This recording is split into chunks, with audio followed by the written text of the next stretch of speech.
வணக்கம் நண்பர்களே, மற்றொரு முறை கோம்பை ஸ்டுடியோஸ் உங்களை சந்திப்பதிலே உங்கள் கோம்பை சிவா.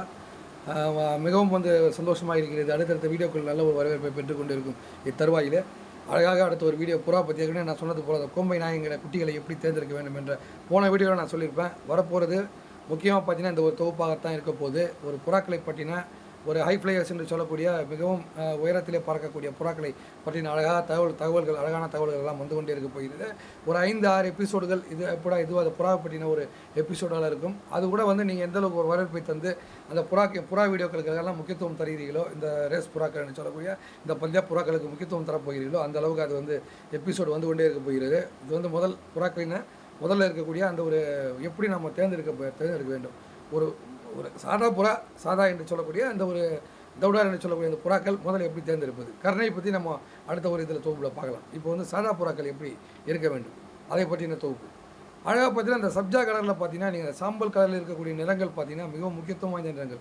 தௌடால் புறாக்களிலே இந்த சாதா புறாக்களிலே மிகவும் உயரமாக பறக்கக்கூடிய சாதா புறாக்கள் என்று சொல்வார்கள். 24 மணி நேரம், 20 மணி நேரம், 18 மணி நேரம் என்று பறந்து சாதனை புரிந்த புறாக்கள்லாம் இருந்து கொண்டிருக்கின்றன. அந்த புறாக்களை முதலே அந்த சப்ஜா என்று சொல்லக்கூடிய சாம்பலத்தில் இருக்கக்கூடிய புறாக்கள் தான் மிகவும் முக்கியத்துவம் வாய்ந்தவை என்பது தான் முக்கியம். நாம் தெரிந்து கொள்ள வேண்டிய ஒரு மிக முக்கியமான விஷயம்.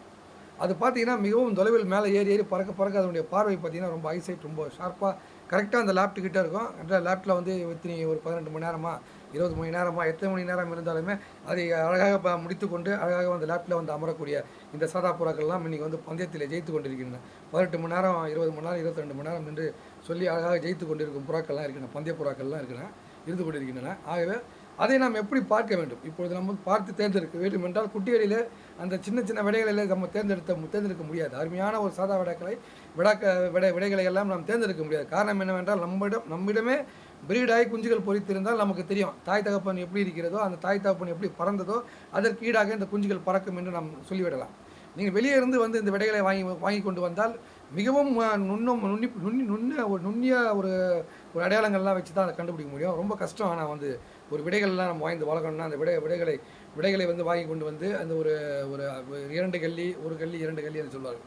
அந்த புறாக்கள்லாம் வாங்கி கொண்டு வளர்க்க வேண்டும் என்றால் அந்த கண்ணை பார்க்க முடியாது.